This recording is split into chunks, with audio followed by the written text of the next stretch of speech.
welcome everybody to this debate room. So we have a very special guest today. It is Rocha. So he is an expert on ice and all kinds of scenarios from the laboratory, spectroscopically, observationally. He's an expert on ice. So he started his career in Brazil, where he was born. 2015, he made his PhD at São José de Campos, which is a university place, together with Hilling. So that was lab work. He was studying irradiation of interstellar ices and how this actually changes the composition of the ices. Then until 2018 was his first postdoc position still in Brazil, but in 1 year he shared, he came to St. Andrews, and this is where we met. And there's a very nice paper from this time where he applied Provimo to a lab situation. So he had lab results and he completed this by chemical rate network calculations done in Provimo. Then he changed to Copenhagen, and until 2021, he was at the Niels Bohr Institute in Copenhagen under Jes Jørgensen. And there he developed his Enigma tool, what he will show us today.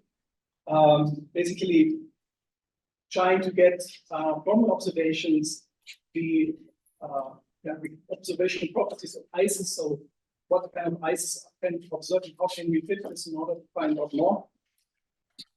Until, and this is still now present, he's a postdoc in Leiden in the Astrolab, and his former supervisor was Harold Linnart, who unfortunately died this year. And there he was working on isopacities in particular. And so the reason why he's here is also because he was at ISTA at the beginning of this week, which is the new Institute of Science and Technology in Austria, in the northeast of Vienna. And they are hiring a lot of people, so he will probably apply there. And if everything goes right, then he might come to Austria, and so we could collaborate a little bit more with him. They are hiring like 8 people per year, he told me, and one of them per year, staff members, I mean permanent positions in Austria. So this is an interesting job market at the moment. Okay.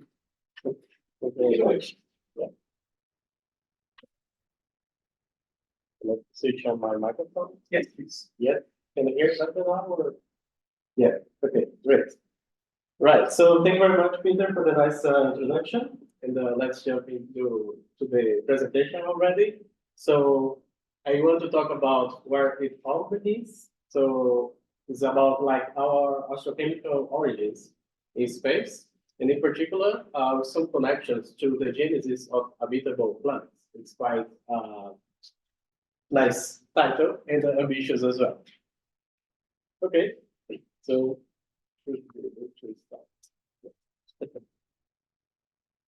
yes, a bit slow, but I think that's fine. So yeah, so I just have this map to show like that's the region that it came from. It's called Fortaleza, very cool part of the world. It's hot, it's not cool. And then I move it to São Paulo, that's the south part of Brazil.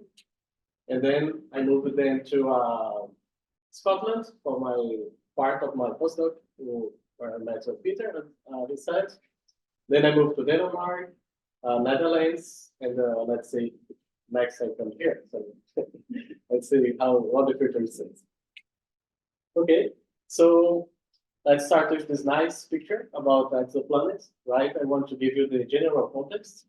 So we know, like by the exoplanet discoveries, we have a lot of them already discovered by different methods. And the thing is, they come like in different shapes, forms, you know, and chemical environments. We have the giants, and we have the potential planets. So there are some questions, like for example, how to make these planets habitable. But unfortunately, I don't have the answer for that. And another question is, which ingredients are available at the previous stage to make these planets habitable? So this is what I'll talk to you today, and give you like some ingredients that we already identified before in some protostellar environments. Okay, so let's go back to the start, right? Well, okay.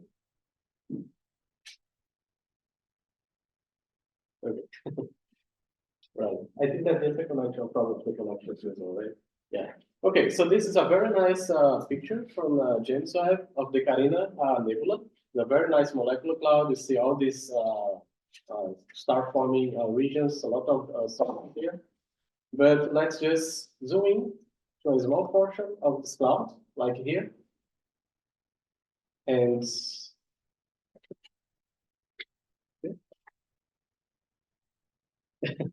yeah, now it's working. So if you just look at this small region, we can see these very tiny grains. And when the region is very cold, some atoms can stick on the surface of the grains. They can move around and they can react. For example, here we see the formation of the water ice. We have two hydrogens here. So hydrogen, molecular hydrogen is formed because of the excess of radiation that goes to the gas phase.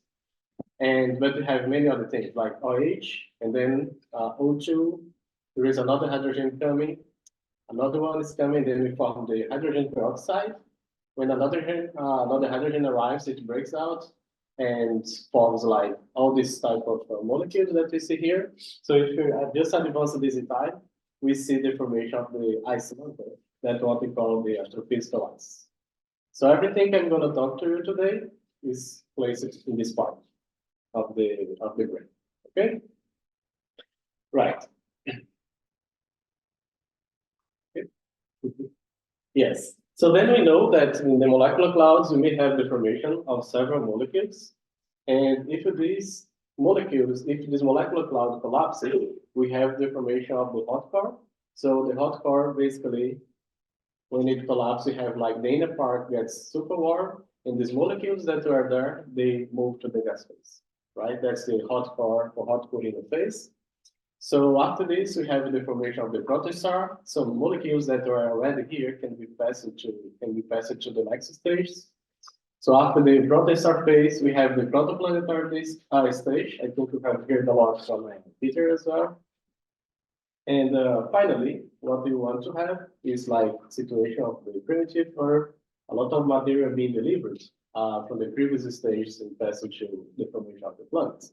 So that's our goal, is to understand how the material that's formed here passed through the final stage of the formation of planets.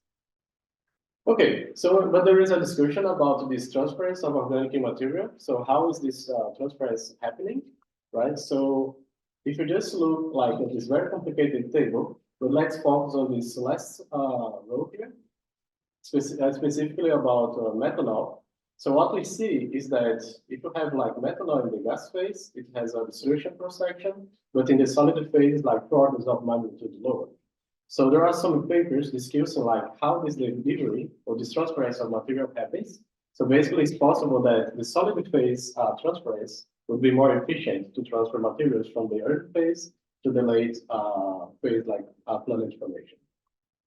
So just doing this part here, so we don't have gas phase delivery, but they have to have solid phase delivery. Okay, right. So that's why it's important to study the ices, because this material must be there.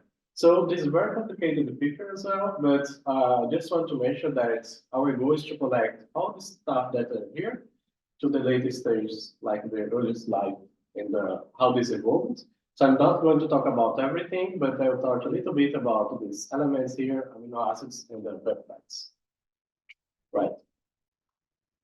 Okay, so complex molecules in the early stage. So there is a kind of apparent paradox, because when you look in the gas phase in these molecular clouds and the protostars, we see several molecules. For example, glycoldehyde was discovered in 2012 in a low star-forming region, in particular in this source, IS 16 to 93.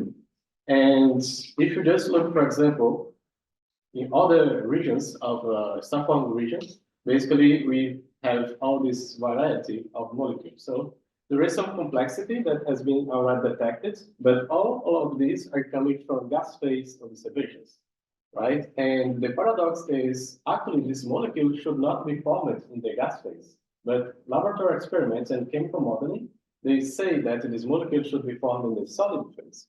So we have to detect them. Right. So this is one of the laboratory experiments saying that if you have like a simple ice that starts with water, ammonia, and methanol, and we irradiate this with UV radiation, what happens is that you form several species, but one of these is ribose, right? And ribose is actually very important because linked to the formation of the RNA. So this is possible by laboratory experiments. And if you go like in another scenario that you don't have irradiation, but just like atom addition reaction, what happens is that you start with something super simple and do end up with the formation of glycine. So both energetic and non-energetic processes in the lab, they can lead to the formation of complex organic molecules. Okay. Yes. So the paradox is that if you look in the gas phase, you see molecules are, for example, acetaldehyde, methyl formate, ethanol. This all is detected already in the gas phase. But so far, actually, I would say until December last year, we had only tentative detections for complex molecules in the ice. And when I say tentative detection, I refer to this. So the black here is an astronomical observation, and the colors are infrared spectrum of ices merged in the lab. So we compare how it looks like, and we see like some possible similarities, and then we say that we have a tentative detection of a complex organic molecule. But we want more, right? Now we are in the era of the digital. We have much better data, so let's try to go for more secure detections. Right. So let's see the ice content in cold molecular clouds. This is part of the Ice Age program. That's James Webb observations. That actually, when the data is collected, the data becomes immediately public, so everybody has access. But before I jump to this part, I just want to acknowledge all these people working hard in the lab to measure all these different spectra of these molecules, different chemical environments and temperatures. It's very time-consuming work. So when I joined Leiden in 2021, I helped with the measurements of these two molecules as well. And everything is available in the Leiden database that I also created myself in 2022. So let's go to the results.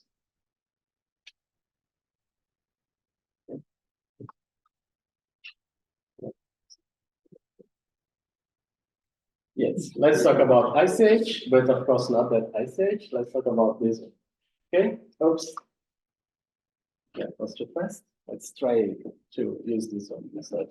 Okay, so this is one of the images from the Ice Age collaboration in the near infrared. So in this program, basically what we did, we measured like these two sources here. These are actually background stars. So we have the molecular cloud that is very cold. We don't have any activity there, but behind this cloud, we have some stars. So when the light passes through this molecular cloud, we can see the environment. We can see the chemical environment from the spectroscopy data, right? And we did some analysis for this source, but it's also that I want to mention that the Ice Age work inspired this kind of sci-fi movie. So there is some crew traveling to the distant universe, and they want to know what to find there. So they said that now they know from the James Webb publication. So it's nice that you are also inspiring artists. So yeah, so this is the James Webb spectrum for the two sources. So basically we have this is the less embedded source, the other one is the more embedded source. You see all these absorption features. And each of these absorption features are related to different molecules, right? I have some assignments here, like this is water ice, we have CH4, CO2, CO. There is a lot of things here. And here we have a band of the silicate. That's actually one of the referatory materials that we found along this line of sight. I just want to point out that now with Webb, you can see like 4 orders of magnitude lower than we did before. So it's very sensitive instrument. So This is zooming a small part of the data. So this is the CO2 combination mode. This is the originally mode. So basically means that we are likely seeing ice that's porous. It's not compact ice. And you see all these other features. This is ion, OCN minus, OCS, and this is CO4. So there's a lot of material, a lot of chemistry happening in the molecular cloud. And we started the analysis. So we did the analysis using the Enigma fitting tool. So it's very complicated to explain in a few words, but I put here a few plots that you can understand better. So for example, we have a genetic algorithm optimization. That's the method we use to do the fits. We have a large laboratory database. So basically we combine everything and try to find the best solution. And finally, we have some robust statistical analysis. So long story short, what we have is we do the spectral fitting that looks like this. And then we can derive column densities, the ice column densities. Next, we have the statistical analysis. So we can do a plot to see which component is more significant than the other. And finally, we can have like a confidence interval analysis. So we have everything in the same code. So this is one of the fits that we did. So basically we combine it. So basically Enigma can work with approximately 3,000 different solutions. So this is the best solution out of 3,000 and the best components giving the best solution. So I just want to focus in a small parts of this plot to give you some details. So basically, let's start focusing on this part, that's the COIs and this part together. So what did you learn from this two spectral rays? So this is interesting because this is the CO band, and we have three components. So we have this CO mixed with CO2, pure CO, that's the central component, and CO methanol. And we knew that from different laboratory experiments saying that if you have COIs and you hydrogenate the COIs, what happens is that you form methanol, right? Methanol in the ice. So we knew that until 2022. But 2022, another experiment was made by these people here. What they said is that you can also form methanol started from methane and OH. You don't need only CO plus hydrogen. And if this is the case, what we should expect is that you can form methanol mixed with water. That was the prediction from the laboratory experiment. And we found the first evidence coming from this band. This is the methanol band. And to fit the methanol band, we need these components. This CO with methanol, and this is the methanol with water. So we had the confirmation that this type of experiment was happening in fact in space. And another part I want to focus in this talk is this small part here. And the reason is because here we have some signatures of complex organic molecules. However, we had a problem because with this observation in particular was problematic from James Webb because we had a huge problem with the wavelength calibration. So the wavelength was not correct. I had to do this analysis, I think, more than 10 times. It was a lot of back and forth.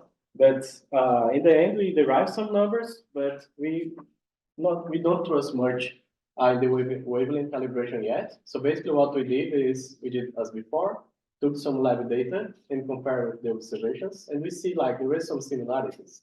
So we have tentative detections of acetaldehyde, ethanol, and possibly acetone in the ice, but acetone actually was excluded based on new data notes. But it's possible that in addition to all these molecules that I said before, some complex molecules could be also formed in the molecular cloud. So there is a possible tentative detection of SO2 as well, but it's like very it's not reliable enough based on this data. Okay, another thing I want to mention is that not only chemistry, but physics play a big role in this molecular clouds, right? So this work was done by Emmanuel and Jenny. There are two integrants of the team. So basically what they tried to do was use lab data to interpret like the black profile, that's the observation. So they just mixed like water, CO2, and COIs, and they did like some correction of the spectrum based on the geometry of the grain. And they noticed that it's possible to explain like this small profile here, yes, based on this grain shape correction. Okay, like you have like this small one. So I have a zoom, like this is what's happening. So they did that, did not fit too well, but they improved the model. And what they did is they added to everything that we had before some processed ice. So basically, it's some ice that had some interaction with radiation. And based on that, they managed to fit the data well. Like the red and the black, they fit well. So one of the conclusions was that we have to have some kind of processing of the ice already in the molecular cloud. And the second thing is that the grains can grow a little bit in the molecular cloud as well, to size of 0.9 micrometers, right? This is interesting because in the interstellar medium, we should expect something around 0.2 microns. And here we have 0.9. So there is some grain growth already happening in the molecular cloud. Okay, but this was the maximum limit that they found, but at which limit, right? We should expect to still see, for example, the ice bands. So this is another work that was published this year, led by me. And here we're just trying to understand which size the grain should grow and the ice band is still like observable. So the conclusion from this work, we're just like running several models, play with the grain size, porosity, and the ice mass.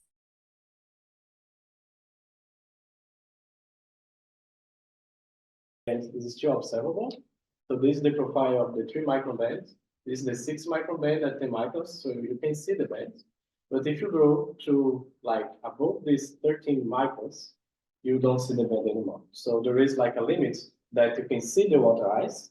But if you look at some source that you don't see the water ice, does not immediately mean that you don't have water ice. It can be just that you have very big grains. Right. So yeah.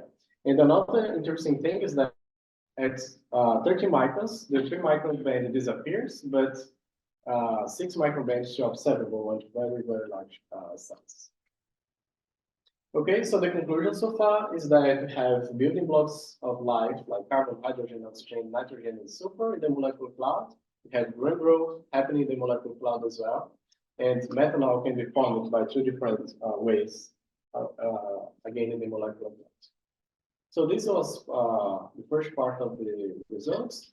But now let's see what we have in the hot cores when this material now collapses and something else happens up. So this part of another problem that's called JWST is also a very big collaboration. We have more than 40 hours in this project. And here I'm going to show the results of this source. H2A is a collapsing source. These are the very long wavelengths, mid-infrared, and here we have the mid-image. So we cannot resolve the source, but we see like better than the other 2 telescopes. And for this other source, we also didn't see anything before, but now we can see that actually there is a binary system in this source. Okay, so this is the spectrum. Again, we see a lot of ice features, but the focus of my talk is going to be on this cyan region here. Okay, no surprise there in principle, but let's give a closer look, right? So H2A, so that's the fit that we did. So black is the observation, green is the fitting, right? But now let me guide you a little bit through which component is which. So we started with methane. This is the first molecule that we detected in this range. If we add a little bit of OCN minus, we get a little bit better fit. The next one is SO2, formate ion, HCOO minus, ethanol. That's the first complex molecule that we detect not only one band, but 3 strange features in this range. We have formic acid on the other side, methyl formate, that's the green one. On the other side, again, we have acetaldehyde, and finally we have acetic acid. That's it. So this was the first result that we got. That's just tell you the complex chemistry that's happening at this stage of the evolution of the star. And it's interesting because, for example, if you have acetaldehyde in the ice plus HCN, that's very easy to form. You can just engage some chemical reaction and you can form amino acids. So this is known as a Strecker synthesis that just started to have aldehyde in the ice. So that's quite important to know. So we did the same thing for the other source that we have again methane, OCN minus, SO2, very little, again formate ion, ethanol with formic acid, methyl formate, and a little bit of acetaldehyde, and that's it. But then we identified almost the same components that you saw in the other source. Okay. We also did some statistical analysis for the high signal to noise source. So this is the fit. If you look like for this range here, and we do analysis of confidence intervals, we see that, for example, SO2, that's in this column here, never gets to coefficient equal to 0, which means that if you increase too much, for example, these components, you cannot exclude the blue one, that's SO2, in order to have a good chi-square, right? So you have you really need SO2 in the fit to have a good model. So that's one of the conclusions. This is the first secure detections of SO2 in the ice. So we did the same thing for complex organic molecule ethanol. So that's on the other side here. And we have, in fact, as I said, sorry, robust detection of SO2 ice. Yes, okay. So let's jump to the next slide. So that's the part of ethanol, right? So you see like these three veins of ethanol. And again, you cannot exclude ethanol from the feeds. So ethanol is also securely detected in this source. Repeating the same exercise for acetaldehyde, that's this other band here and here, we get like, we cannot exclude at all acetaldehyde from the feeds. So it's again a secure detection. So we have robust detection of acetaldehyde, ethanol, and methyl formate that's coming from this other part in the ice, and this is the first detection of complex organic molecules in the protostar, in the solid phase, right? So we can also do more statistics like, can we exclude some temperatures? And the answer is yes. Like, for example, we have ethanol at different temperatures, but between the ethanol at 15 Kelvin and 100 Kelvin, we cannot distinguish the ice features. So basically, we can have a good fit if we use 100 or 15 Kelvin, but above that, we don't have a good fit anymore. So we can say that the ice has a temperature that's below 100 Kelvin, but we can exclude above 100 Kelvin. So this is another statistic that we do, is now combining everything. So what we see is that all these components, we need it for the fit, but these ones, they can be excluded, right? So it means that we have tentative detections for all the complex organic molecules, but the ones that I showed before in the other plot, they are secure detections.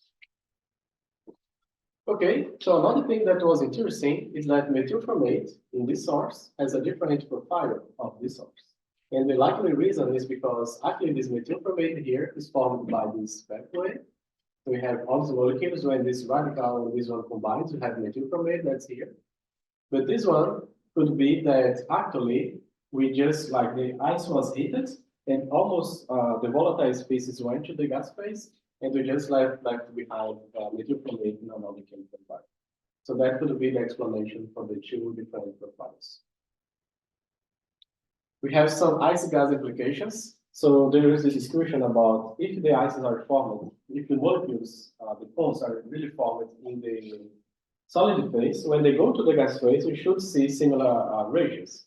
And in fact, like this is the source, N2O in the ice phase, the ratio between ethanol and acetaldehyde, and this is the same ratio in the gas phase. You see that they are very, very similar. And for other sources that I'm not comparing with the solid phase yet, because we don't have data, but they show like a ratio that's above 1. So it's just indicating that if you have acetaldehyde in the ice and you add 2 more hydrogens, you just end up having the formation of methyl. So it's quite efficient mechanism happening in the protostar.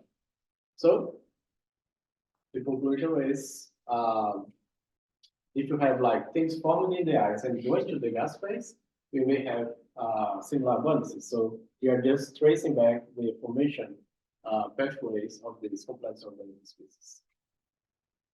So this suggests solid phase formation for complex molecules. Yeah. So now let's compare with some cometary abundances, because now we have information of this protostar. Let's see how this is comparable with the comet 670 So this is a plot from 2011 showing that if you do like this kind of a balancing work related to water ice, you see that in the comets you have like a depletion compared to the protostars shown in red here. So we did know that since 2011. So when I did the same plot now comparing the protostar and the comet 67P, we got the same conclusion. So this is one-to-one relation, and this is like deflection by 10 and a factor of 10 and a factor of 100.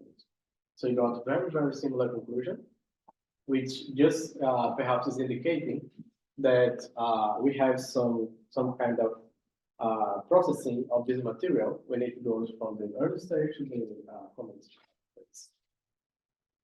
So we do the same thing now related to ethanol. So this is the plot comparing gas phase abundances only, right? And you see like almost one-to-one relation.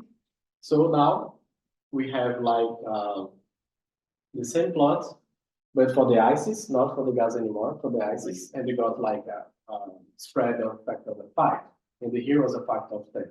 So we got very nice conclusions. So perhaps we have some inheritance in the comet coming from the very early stages. Okay, so there is some inheritance, close inheritance from the protostellar stage to the comet. Okay, so there is actually a press release, and NASA is a press release coming by 13th of March. So yeah, I think you'll hear more soon about these results. Okay, so then we learned that class 0 sources, so these hot cores, they have strong evidence for the presence of bonds, complex organic molecules. We also saw negative ions, and there is a very good correlation indicating ice inheritance in the Leiden stages. And there is like a very nice work done in the past by Mario Greenberg was one of the person who led that, 1995. So they had the same system, processed ice in the lab. They sent this to space, like to the International Space Station. This was directly processed by the solar light, and they saw like this was the material not processed by the solar light, and this is the material processed by the solar light. So it became a little bit darker. So the name that they gave by the time was like yellow stuff. That's what they said, right? So what's that? We don't know, but we have some functional groups associated with this species here. But interesting thing that happened in 2002 is that people just took the spectrum coming from this region, they combined, they just compared with protostar, and they got like this profile. So it's possible that to have some organic residue also in the protostar. Yeah. Okay. So another thing that we also saw from the ICH protostar is that perhaps we have some crystallization of the dust. So this is how it looks like. So this is the model, and these are ISO observations. So you see that they are similar, but they are not exactly the same. So this is supposed to be fossilized. So if you have in fact fossilized here, we need something else to fit this part. But this we in fact don't know yet what's that. Okay, so this was all for the primary source. For the companion source in this binary system, I also did the Enigma fitting of everything together. Looks like this. And the message that I want to give you from this plot is that we calculated the isotope ratio, that's 24 from this source. This should not be 24 because actually we should expect something around 80 or 100. So it's possible actually that this band is saturated. That was the first conclusion, but there is a lot of people from other problems saying the same thing. So perhaps we have some chemical process changing this number.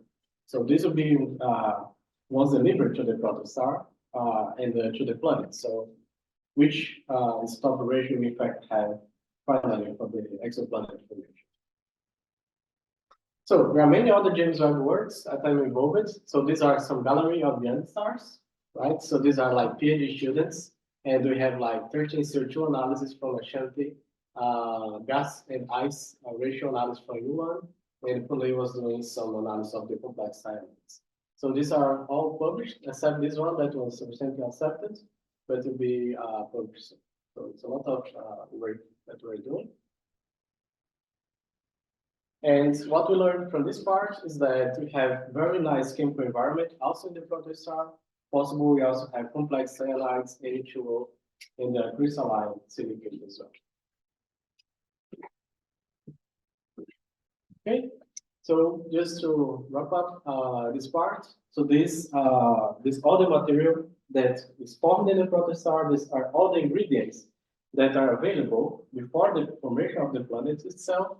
So probably one day we will be able to see this material. So there is this mission, ARIEL, right, that will be observing, like doing a very large survey. If possible, we'll be seeing some of the signatures in the exoplanet atmosphere as well. Okay, so this was all like in the interstellar environment, like subformed regions. But now let's see the ices within our solar system. So I just want to emphasize that because part of the work that I've been doing in Leiden.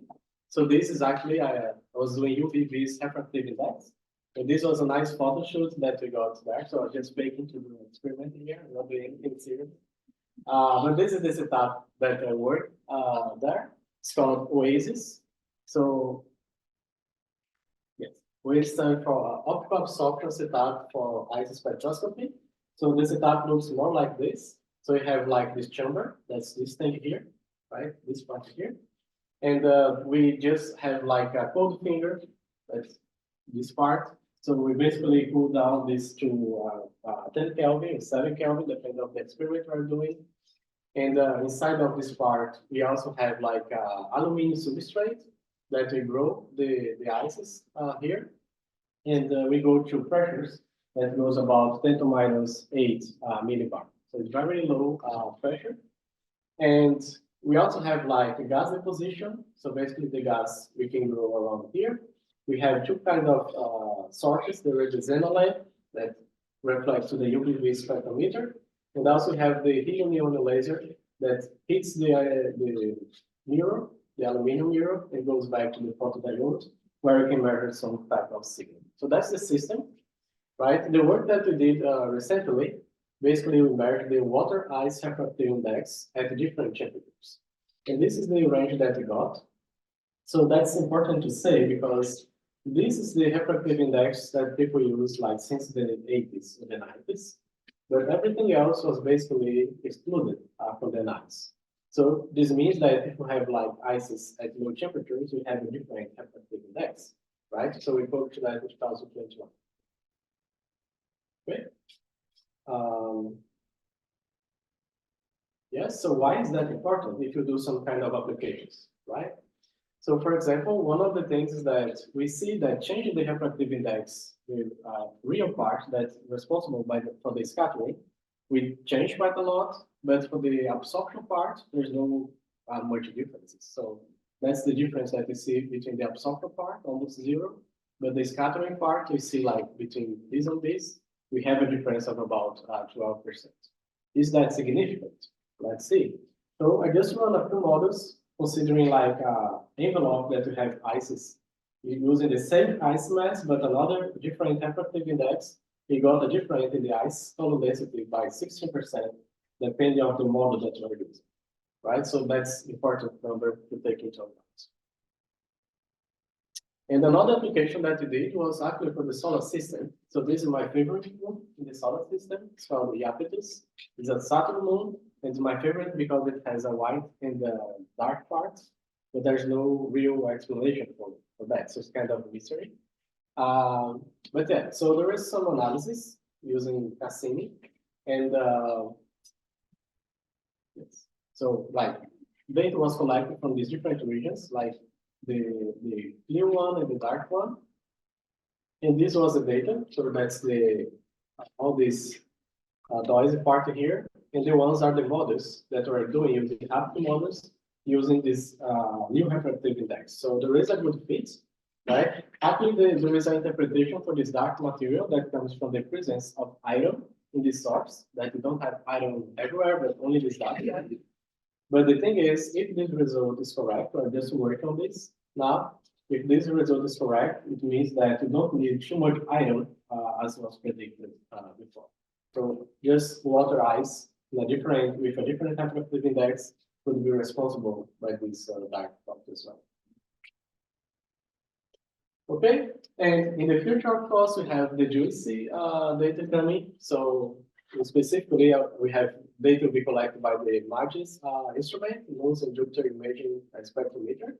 So MARGES will be covering all the spectral range, 0.5 to 5.56, and we have data available in the entire range. So this will be super useful to interpret this.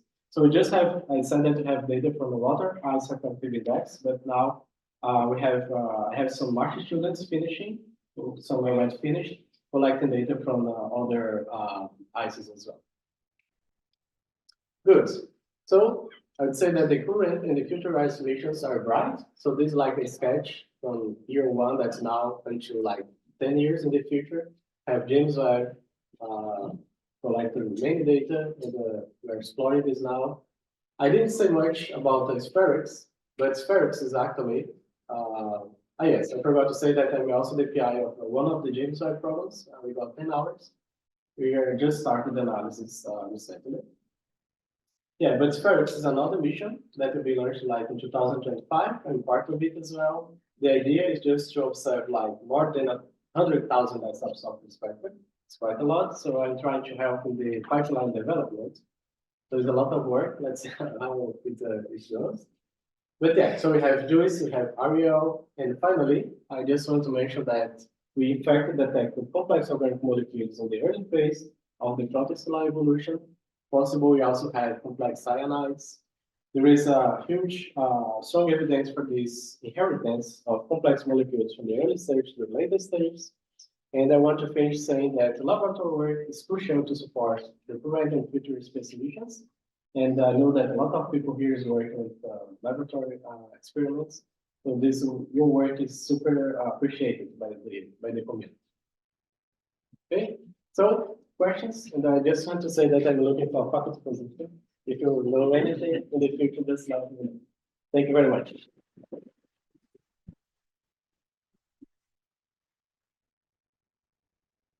Well, it's fascinating talk, also connecting this in the end to some of the space missions where ARIEL is involved. Yeah, do we have any questions for them? Yeah, well, maybe you mentioned it, sorry, but do you consider the impact of plasma interaction with the surface or the molecules in your calculation? Or is it only UV radiation? And the reason for this is I know that for the moon of the solar system, or Europa, for example, I think it was shown that the darker regions are correlated to place where you have more electron or particle impact because of the magnetic field in their magnetosphere. Yeah. And so there is a chemical process because of plasma interaction. Yeah. So your initial question was about the moon as well, right? Yeah, but in general, I guess in the disk is the same. You might have to solve charged particles. Yeah. No, we don't consider that, but we do like different experiments, try to get different answers from different sides. So when we do like this radiation process, right? We use, for example, Lima alpha emission. We want to understand which kind of chemistry UV can trigger in the ice. But I was also involved in other experiments using like particle accelerators that we try to estimate the impact of the X-rays and the UV together, like a broadband. Or another experiment we did was in France, that was the analysis, the impact from the cosmic rays on the surface as well. So we do like this separate experiments, try to understand cross sections or chemical process, but I'd say we don't really consider anything outside that range, not altogether. Other questions? Yeah. Yes, so I wonder, this is something in this way also, when you point to the ice when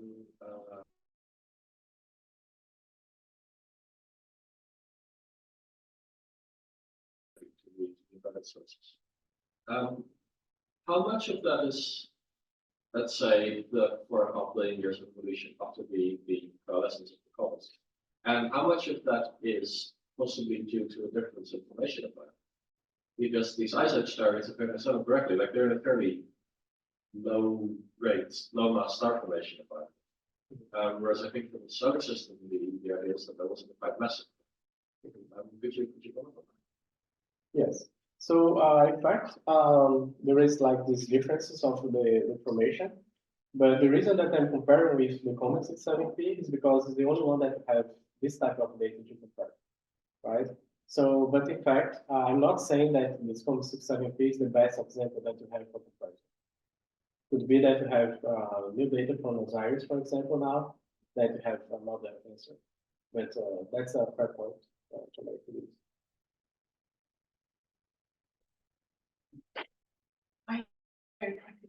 If you do the fitting, if you do the reproduction of these of your absorption features, what are your assumptions about the ice particles? Because it's in the end it's a really transfer simulation. Right? So at some point you have to decide, okay, it's an absorption or it's an emission. So what particle sizes, shapes? Can you a little bit give us an insight of what you're doing? Yes, sure. Indeed. So this is complicated question, in fact, but we can do two different approaches. Like in this range that I was considering here, this complex organic molecule range, we don't consider any type of scattering. And the reason for that is because if you do the ground shape correction, there is a limit where you can see this effect. If you have your optical depth that's usually below the 0.1, you don't see the effect of the scattering anymore. So this you have optical depth that's very low, and that's quite safe to don't use any kind of ground shape correction there. So the problem becomes more complex if you go for the very strong ice beds, like water at 3 microns of CO2, and then for this we have to use the ground shape correction, right? So that's when we do like this large scale fits, we consider like these very strong features, they need to have the ground shape correction. And for this, I just pre-calculated some models that consider like CDE approach. And I include them in the model, so I add them as a possible component as well. So they could decide like in the end which one fits better. So we do the ground shape correction for this stage. However, there are other ranks or other sources that we try to do the ground shape correction and does not work at all. So there are some people, including me, that start like doubting the need of ground shape corrections, like as a universal role. Let's say the properties of the dust. So is this a mantle grain which has a silicate core and then there's a mantle of things, or is it pure ice particles, or is it some mixed ice? I think this all might matter. Right? So when you fit this, it seems to me, okay, you have these pure opacities somehow on one grain, and then you mix it with another grain, but in reality they could be, these ices could be at the same surface. Yeah. Yes. So again, for the complex molecules, we don't assume any model. It's just like the left spectrum as it is, right? But when we do for the strong components, water, CO2, and CO, we assume this there is the mixing rule, right? So that's what we use for this big ones. So this is what I do in this Enigma code, but there are other people in the team, like Emmanuel and the Jenny, that they do the DDA approach. Right, so they include the DDA approach in the models, and they include like other things as well. Any other questions? Maybe the last question for myself. Concerning SO2, you showed a feature that you interpreted as an ice feature. It's, I think, 7.6 or 7.7 micron or so, which happens to be exactly at the same wavelengths as now JWST has observed exoplanet feature, which is interpreted as a gas phase. So is this actually coincidence, or does it mean that actually the ice has the same features, the same vibration modes as the molecules? You mean here? Yes, exactly. So this is exactly the range where we have no exoplanet, at least one object, I think. Two. Yes, but not at 7.6, at 4.2 microns. Oh, sorry. Then I'm wrong. Not the same feature. Okay. Which wavelength is that? You said? What? Which wavelength? That's a two feature, and what the RB it's also 4.2. It's really close to the metal line, so basically for metal line, it's 4.1 micron. Okay, because I was questioning about, is there possibly some I could imagine physically that you have similar vibration modes, whether it's in the ice or in the gas phase, and maybe if you have only low resolution spectra, maybe you can at some point confuse molecular with ice features. I understand that point. So that's if the wavelength is different, so then we don't have it. But in fact, the low resolution is a problem. But in particular about this sort, there is something interesting because this is not the original spectrum. The original spectrum is this. It's actually the blue one, right? So the blue one is the data as it came. So we expected to see like an absorption here. We kind of see a little bit, but we didn't see. No, actually it was the opposite. So we expected to see absorption here. So there is something there. But here we don't see an absorption, right? And the reason for that is because actually overlap on this data, we have the SO2 gas emission. And the SO2 gas emission has these brands here, the Q and R brands, right? And basically we have like this counterpart emission from SO2 that we don't see the other feature. So we just use like a slab model, created this, and then we subtracted this off. So when we do that, and then we see like this feature absorption and this feature absorption. And then you see the ice. And then you see that. Thank you very much. Yeah, but this was another publication as well. Okay, then I think we thank the speaker again.